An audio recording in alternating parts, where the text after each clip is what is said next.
Aí vamos falar um pouquinho sobre pessoas deficientes na família. Por que que existe isso? Por que que acontece? Vamos primeiro falar de uma criança deficiente. Quando os pais têm uma criança deficiente, muitas vezes esse fato tem o mesmo efeito que o falecimento precoce de filhos. É o mesmo efeito. Então, se eu tenho uma criança deficiente, é a mesma coisa que quando acontece um aborto, uma perda de uma criança e assim por diante. São praticamente emaranhamentos iguais. Os pais, então, se separam por causa dessa criança que surgiu. Lembra que eu contei que quando os pais perdem filhos, eles se separam? Então, o motivo da separação de pais também é quando nasce uma criança deficiente. Por que que esses pais se afastam? Porque secretamente eles se censuram ou censuram o outro por causa dessa deficiência, como se fossem culpados. Então, é a mesma dinâmica.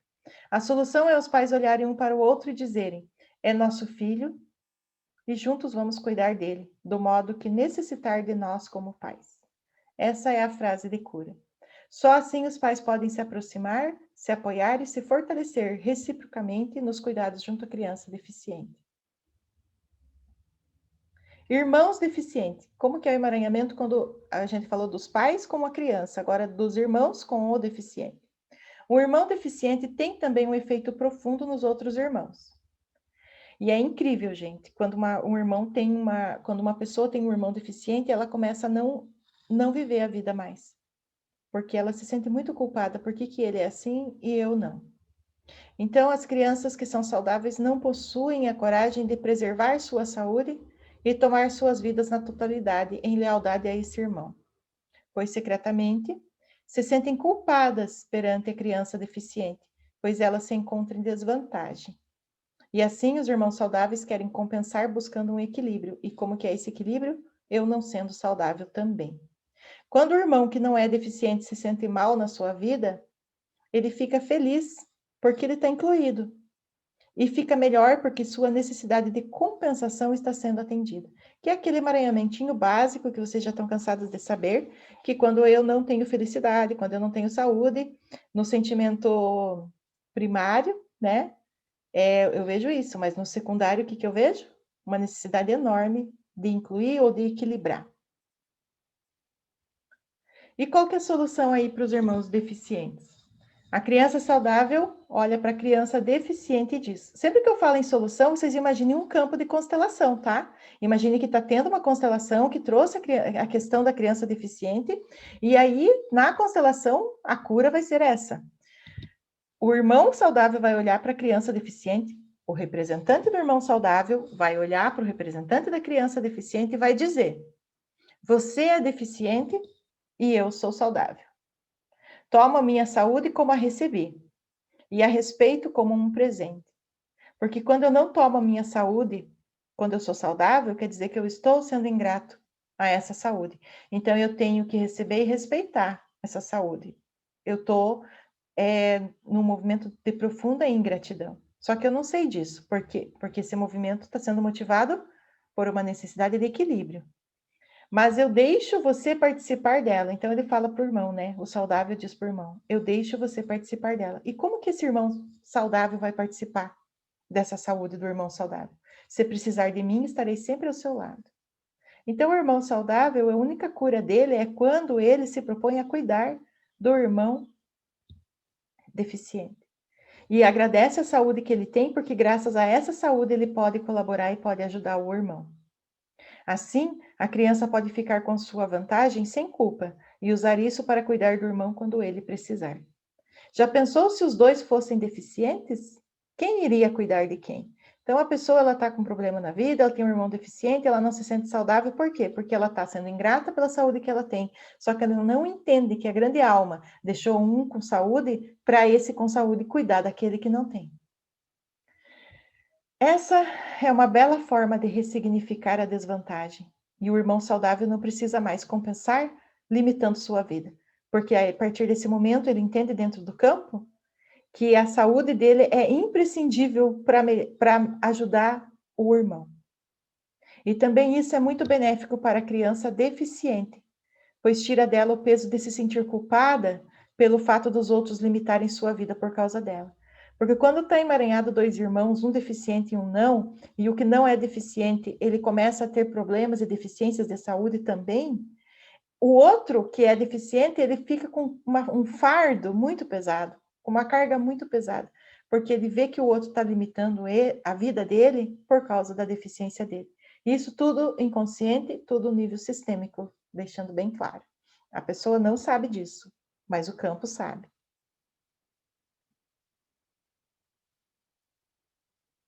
Eu me curvo, olhe que lindo esse movimento, né? Então imagine, olhem para a foto, né? O irmão saudável olhando para o irmão deficiente. Eu me curvo perante o meu destino e perante o que você carrega. Eu me curvo perante o meu destino. Respeito o seu e o meu.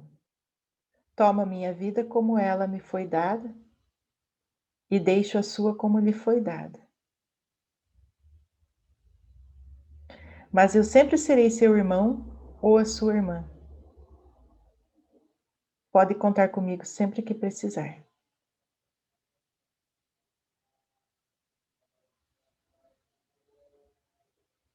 Lindo, né? Agora vamos falar de um companheiro deficiente, um marido deficiente, uma mulher ou a esposa deficiente, né? A deficiência de um companheiro pode aparecer bem no início do casamento ou se manifestar mais tarde. Eu lembro de um casalzinho muito lindo que estudava comigo, ainda na época do ensino fundamental, quinta série, oitava série, e eles eram muito bonitinhos, e eles cresceram, namoraram e acabaram casando. E ele sofreu um acidente e foi para uma cadeira de rodas. E é muito lindo de ver o amor dos dois, até hoje. E tem aquele filme também, né? Que até hoje eu não assisti, porque eu não tive coragem. Mas até vou voltar aqui, preciso me ajudar, porque eu não lembro o nome do filme. Vamos ver quem que vai lembrar. Deixa eu só... Quem que lembra daquele filme que é um homem que está numa cadeira de rodas e tem uma menina lá que se apaixona por ele? Hã? Ele Como Eu Era Antes de Você? Isso! Eu acho que depois dessa aula eu vou até assistir esse filme, porque até hoje eu não tive coragem. Acho que eu vou chorar demais nesse filme, não sei porquê. É lindo. Até a minha filha assiste comigo e a gente não é de chorar, mas a gente se emociona. Eu vou assistir esse filme. Acho que eu vou assistir esse filme hoje, porque me veio assim no campo. Da Netflix, só para você saber. Não tem mais no Netflix. Ah, não tem? Ai, que pena. Então vou ter que achar em outro lugar. Mas eu vou assistir. Então, nós vamos falar sobre isso agora, sobre relacionamentos e quando tem o deficiente no relacionamento. Obrigado, Anne. Então, vamos lá. Então, a deficiência de um companheiro pode aparecer bem no início do casamento ou se manifestar mais tarde. Por exemplo, pode-se constatar que um cônjuge não pode ter filhos e o outro gostaria de tê-los. Quando uma pessoa é estéril, é uma deficiência também. A pessoa não pode ter filhos, então é uma deficiência. Por exemplo, pode-se constatar que um cônjuge não pode ter filhos e o outro gostaria de tê-los. Então, aquele que não pode ter filhos não pode segurar o outro, precisa liberá-lo, porque senão o casamento vai virar um inferno. Aquele que não consegue ter filhos, ele tem que ter a humildade de saber que o outro tem direito de ter filhos. E se ele não pode dar isso, ele tem que dar lugar para quem possa dar o filho. É chocante, mas é a realidade. Se for, por exemplo, uma deficiência que vem de um acidente, por exemplo, uma pessoa pode sofrer um acidente e ficar com um problema mental. Porque isso a gente está falando do que geralmente as pessoas não casam com quem já tem a deficiência. Pode acontecer, mas na grande maioria das vezes a deficiência vem depois da relação. Então é apropriado que aquele que tem saúde cuide do outro e diga: eu fico com você. Aí, voltando na questão do homem que não pode ter filhos, por exemplo, e que é descoberto depois do casamento, só vai dar certo, ele tem que liberar o outro. Aí, cabe ao outro decidir se ele fica ou não com a pessoa. Depois dessa liberação, e ele dizer, e a mulher, por exemplo, falando para o homem que é estéril, eu fico com você, aí as coisas se alinham. Aí eles podem resolver adotar uma criança, pode fazer qualquer coisa. Não sei até inseminação artificial, né? Veio aqui no campo para falar isso, mas o Bert Hellinger ele não não é muito a favor disso, mas eu já digo assim que tudo é possível na vida, né? O que importa é a intenção. É nesse sentido que eu digo. Então, o outro, ele tem, aquele que não tem a deficiência no casamento, ele precisa dessa frase, eu fico com você, ele precisa decidir. Porque se ele ficar por obrigação, para cuidar do outro, para atender o outro, não vai dar certo. Nessa frase existe força e é parte do contrato. Nós pertencemos um ao outro e ficamos juntos também em tempos difíceis. Isso é o certo. Aí as coisas funcionam. Se a deficiência é tão grande que não é mais possível o casamento, então podem se separar. Podem se separar, sim. Às vezes é até melhor. Um exemplo que Bert Hellinger traz é o de um marido que caiu de um cavalo e ficou com lesão cerebral e inconsciente, praticamente na cama, meio que vegetando. Ele orientou, e estava muito pesado para a mulher esse fardo.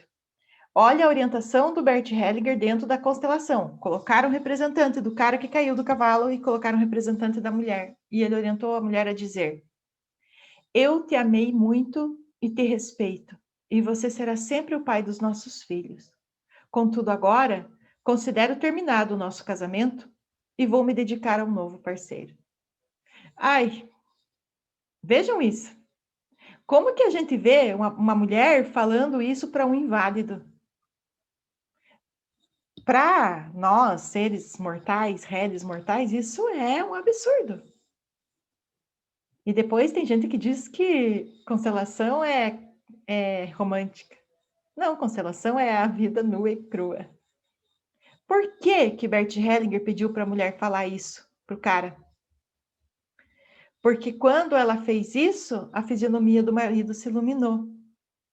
Mesmo que ele não estava consciente. Pois para o marido era uma culpa muito grande segurar a sua mulher, pois não poderia mais haver nada entre eles. Gente, isso aqui é amor. Porque a gente sempre olha para aquele que está sofrendo, que no caso era a mulher que buscou a constelação. Mas o Bert Hellinger entrou no campo e ele viu que o emaranhamento era totalmente outro. Quem estava sofrendo era o acidentado, por amar tanto a mulher e não querer que ela ficasse ali, se acabando junto com ele. Isso é constelação. Até hoje eu não vi no planeta, em tudo que eu já estudei, nada igual a isso. Claro que existem outras situações e cada caso é um caso. Esse é só um exemplo quando existe amor entre o casal. É lindo demais. Então, por isso que quando a mulher falou isso, a liberação foi para o cara que estava inconsciente e não tanto para ela. E aí, antes de continuar aqui, eu preciso falar com a Suelen. Deixa eu só cancelar aqui. Cadê a Suelen? Suelen, antes de continuar, eu quero que você me traga na aula por que você perguntou essa questão aí da deficiência mental. Eu quis dizer dos transtornos mentais. Uhum. Borderline, essas coisas assim. Ah, entendi. Então, assim, a pessoa está casada e de repente ela entra numa depressão profunda, de repente ela tem esse transtorno, igual você falou, borderline, seja o que for, né? Então, eu desconfio que deva ser também. Hoje vocês estão com as perguntinhas incríveis, né? Então, assim, eu desconfio que seja a mesma dinâmica também. Eu desconfio. Só que daí tem aquele movimento ali que eu falei, né? De um olhar para o outro e dizer, nós ficamos juntos até no momentos difíceis. E que não é comum, né? O que acontece quando uma pessoa fica numa depressão muito grande? O que o marido faz? Por exemplo, a mulher está deprimida. Não quer nem saber. Ela vira um peso para ele, um estorvo. Né? De repente ele começa a pular cerca, ele vai viver a vida dele, né? Então, isso não é amor. Isso não é amor. E se a mulher, por exemplo, está numa depressão profunda lá, acamada, ou está com uma fibromialgia, vamos dizer que ela não consegue nem se mexer na cama de dor, uma doença muito grave, qualquer coisa que leve a uma deficiência, né? ela está bem emaranhada, precisa olhar o que, que é isso, mas a grande tendência é a deficiência, como eu falei, ela separar o casal. Como se fosse a morte de um filho mesmo. Aí no campo, se a gente entrar, pode ser que tenha essa questão aí, né? Igual foi a questão ali do homem ali para liberar, né? Eu vou achar um outro companheiro. E ele ficou feliz. Posso Ai, falar, Lu? claro, meu amor. Eu atendi um caso há anos atrás, onde a mulher ela tinha um problema de esquizofrenia e o filho era autista. Uhum. Só que depois dela ter 2 filhos e eles já estarem grandes, que ela foi trabalhar essa questão do filho autista e ela descobriu que, na verdade, o marido era autista. E ele era violento com ela. Uhum. Ele era violento até na questão da relação sexual, ele deixava ela roxa, sabe? Então, eu fiz esse tratamento e ela foi. Passado o tempo, ela retornou. E eu estou falando novamente na prática, né? O que eu vi, o que eu testemunhei para confirmar. E quando ela retornou meses, acho que até um ano depois, ela falou que ela havia se separado dele. Veja. E eu me surpreendi porque eu pensei que ela não tinha condições psicológicas de viver sozinha com os filhos. E ela me disse, eu me separei dele, ele paga a pensão direitinho, e eu vim para a gente tratar mais um pouco, mas eu consegui. E eu me surpreendi da atitude dela, porque ela não tinha uma atitude mental, psicológica considerável, que eu achasse normal, mas ela conseguiu separar-se dele, mesmo ele sendo autista e ela tendo esquizofrenia. E os filhos autistas, 2 filhos autistas. Então, só para responder também que na prática assim aconteceu. Então, e isso é muito importante que você trouxe pelo seguinte, ela só era esquizofrênica porque ela vivia com ele. Porque o Exatamente. que é esquizofrenia nas constelações? Vítima e perpetrador no mesmo lugar, no mesmo corpo. Então, ela vivia com ele, e aí, quando ela recebeu o teu tratamento, ela saiu do emaranhado. Saiu. Entende? É isso. E às vezes a separação é a melhor coisa, sim. E eu vou dizer para você, entre esses dois tinha muito amor. Um amor cego, mas tinha. E é a mesma coisa da constelação do Bert Hellinger. O que ele fez ali, a mulher falar que ia se separar do marido deficiente? A mesma coisa ela fez. Ela saiu, e quando ela saiu, aliviou para ele também. Porque ele também não precisou mais estar naquele emaranhamento. Também não precisou mais ele causar sofrimento nela. Lindo, né? Perfeito. Muito Bem bom. lindo. E Muito quando lindo. a Su perguntou e você começou a falar, eu me recordei desse caso. Sim, e E entrando... realmente ela estava num estresse grande que ela arrancava pedaços do rosto. Uhum. Ela era toda machucada, assim. E quando ela retornou, que contou que se separou, ela estava muito feliz. Muito, muito, e tinha parado de se mutilar, sabe? Veja que incrível isso. E então a separação às vezes é a cura do casal por esse amor cego. E o autismo, o que é o autismo na constelação? Eu preciso manter esse segredo. E o que é a esquizofrenia? Geralmente tem assassinato no sistema. Alguém matou alguém, vítima e perpetrador, e aí ela nasceu e ela trouxe dentro do corpo dela a vítima e o assassino. E os filhos sabiam disso e ficaram autistas para não contar para ninguém. É isso. Eu tô arrepiada. Mas é isso. Gratidão de novo. São os frequentemente do Bert Hellinger, né? Mas então, tá. Eu que agradeço vocês, gente. Cada vez que vocês falam, vocês trazem cada coisa importante que, olha, eu fico impressionada. Agora eu preciso fazer mais uma pergunta. Espera lá, que eu ia fazer aqui, eu ia voltar, mas já voltei. Pode perguntar. E o borderline e o bipolar, qual que é a visão do Bert sobre isso? Eu acho que na época do Bert não existia essa denominação, né? E o que que é o borderline, né? O borderline também é uma alteração de humor. Uma hora a pessoa tá de boa, conforme o que você fala, ela fica agressiva com você. Eu, olhando para o lado da constelação, eu considero o borderline uma pessoa que se sente muito culpada. Porque tem muita explosão, tem muita raiva, tem muita agressividade. E na constelação a gente sabe que a agressividade é culpa. Eu carrego uma culpa muito grande. Pessoas muito brabinhas que vivem gritando por aí, né, aos quatro cantos e que vivem agredindo todo mundo e que tem o pavio curto, é culpa sistêmica. Tem que colocar essa culpa no campo para encontrar essa culpa de uma vez, né? Do que eu me sinto culpada, né? De quem eu estou carregando essa culpa? Então eu desconfio que o borderline vai mais nessa linhagem de culpa. Agora, o bipolar, que uma hora tá calminho também, outra hora tá, né? Aí eu desconfio que o bipolar ele também vai para esse lado, porque o bipolar só atrapalha quando ele está agressivo, né? Porque quando ele não está agressivo, ele está quieto num canto, amuado e super triste, né?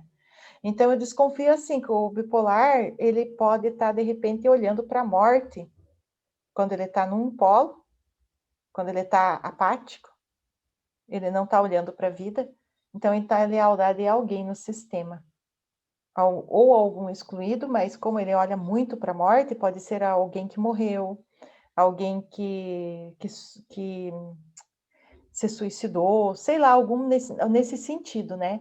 E daí quando ele está muito elétrico, porque daí o bipolar ele não fica às vezes agressivo, ele na grande maioria das vezes também ele fica muito alegre demais, muito expansivo demais, muito, né? Que ele fica naquela euforia. E a gente, quando trabalhou a felicidade, a gente falou da euforia, né? Que é uma felicidade falsa.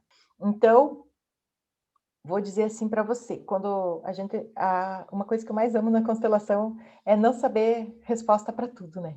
Eu nunca sei resposta para tudo. Então, eu vou tirando minhas conclusões assim, só porque a gente está na sala de aula.